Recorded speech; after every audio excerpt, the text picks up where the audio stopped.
I guess I'm going to go home and just savor my shrimp because there's no telling when I'm going to be able to get some more.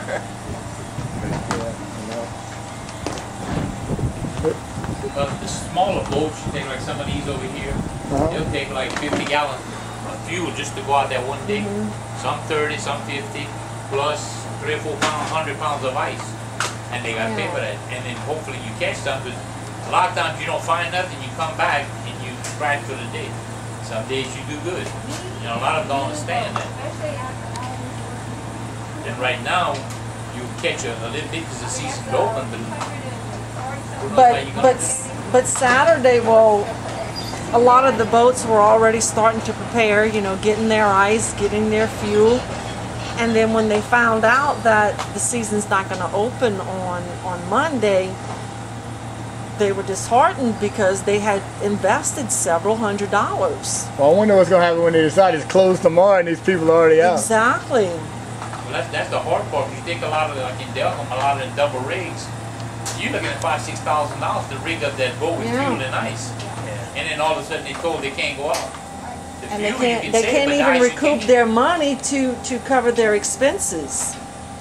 Our boats usually come in at sundown, which is when it shuts down for the night, and sunrise you start back boating again. There's really day boats, everyday fresh stuff. You take like the fires in California, and they kind of admitted that somebody was setting this. Then the coal mines turn around and this happened to the miners. Then they got to get, all of a sudden the government's got into that. They got into the banks, they got into the vehicles. And now they just signed this thing a week ago about drilling. You know, and then all of a sudden this happens. What's going on? Think about it.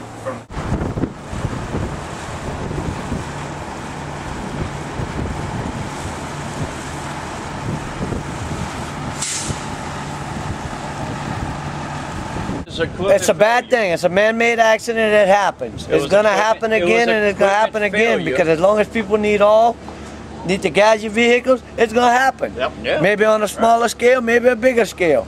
But if they don't let them drill, we'll never recover from it, ever. That's it. Right. It's over with if they stop the drilling. Everything depends on oil, and there's nothing they can do without the oil. And the crazy people that believe they can, there's the same people that eat vegetables all their life. People that believe they can, you're right about they need to start walking to work, sell their car, don't drive a car no more, turn all your electric off in your house, Walk to go work. chop your wood, like they did nowadays, turn your butter, don't go stop at the grocery store. No, hell no. It's got to be frustrating for the people in the offices too.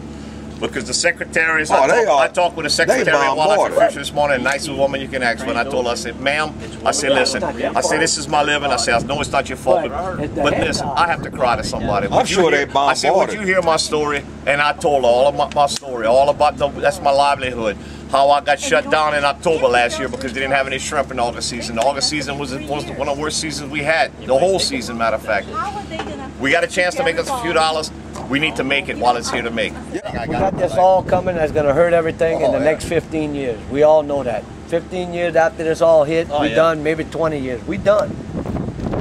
We're going to have to rely. Some of us are going to have to go work on drilling rigs to keep our boats, our homes, and our docks. We got to do what we got to do.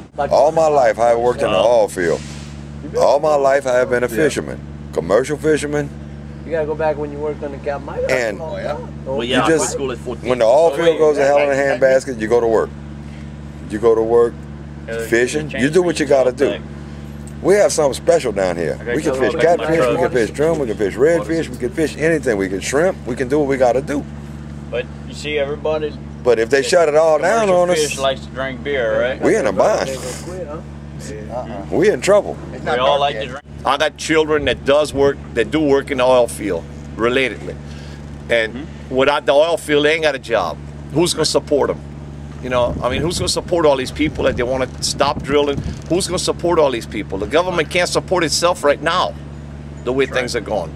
You know, and we can't depend on foreign oil because they're going to rule the United States. If the oil hits Marshall and it starts killing the vegetation, and a hurricane comes like Hurricane Rita did, put 12 feet of water right here on Cypremort Point, we will lose the whole Cypremort Point. Let me tell you something else. BP you know what I feel? They willing to help. They willing to help. They need to put a limit on the lawyers involved in this thing. There's too many damn lawyers. Every time you turn the TV on, the commercial comes up, there's a new law firm that's trying to get a class action suit. That needs to stop. Yep. I even hear that the vacationers that had vacation places set up in Florida and Alabama and Mississippi are trying to sue. They're getting on class action suits to collect their vacation money.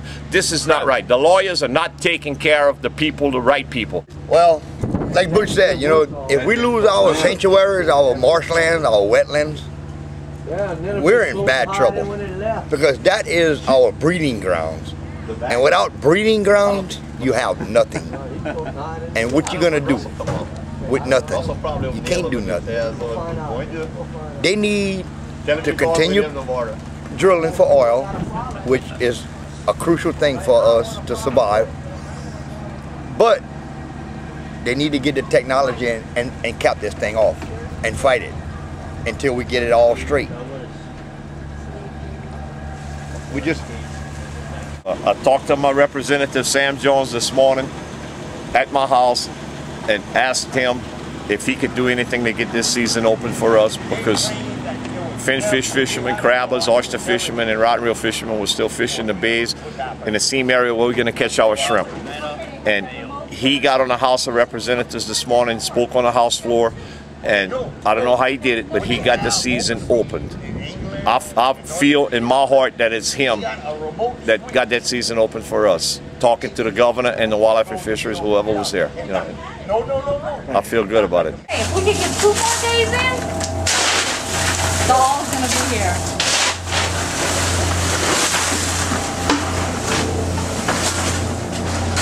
This for a long time. It's not gonna be good. Not gonna be good. It's not just gonna hurt our livelihood, it's gonna destroy our home place. You know what I mean? We love the point, we lived here all our lives. That's all we ever did. That's all my mom and my daddy ever did, his daddy, and Russell's daddy, my husband. That's all we ever did was shrimp. That's all we know. I don't know what we're gonna do. I hate to think about it.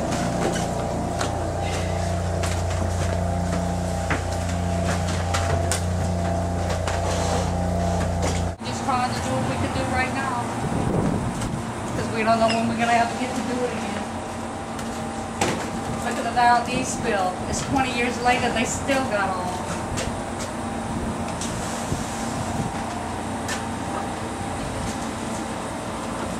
Nowhere along the Gulf Coast you have shrimp that tastes like these. They don't have that iodine taste in them. The water don't get salty enough.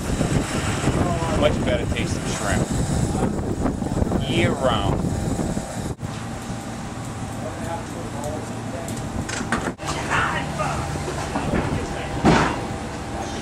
That's white shrimp.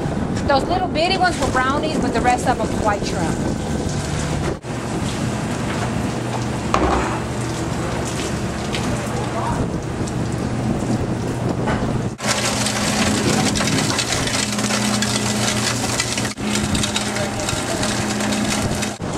There you can't get them any fresher. They were swimming 2-3 hours ago.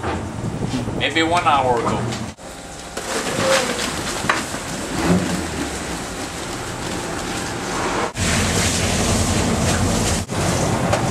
And I'm coming off of a season last year that was our worst. I mean, the worst fall season I think I can ever recall of having.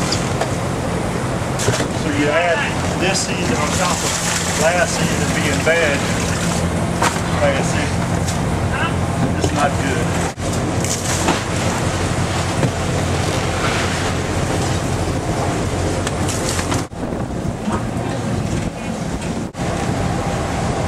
That's pretty decent. What I caught, I mean, I started at 2 o'clock. I quit like 7:30, 7:45, so over 5 hours, you know. It looked like it would have been a good year this year. It definitely would have made up for last year.